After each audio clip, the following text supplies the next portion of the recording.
This video is about the attach function. In the properties, you can view the assembly number, SUNO.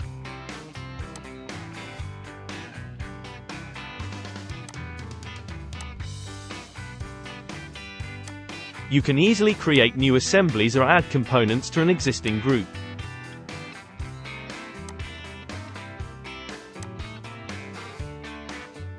The next window will suggest the next free number.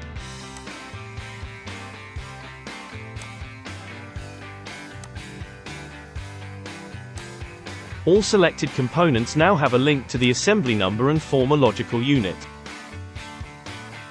See you in the next video.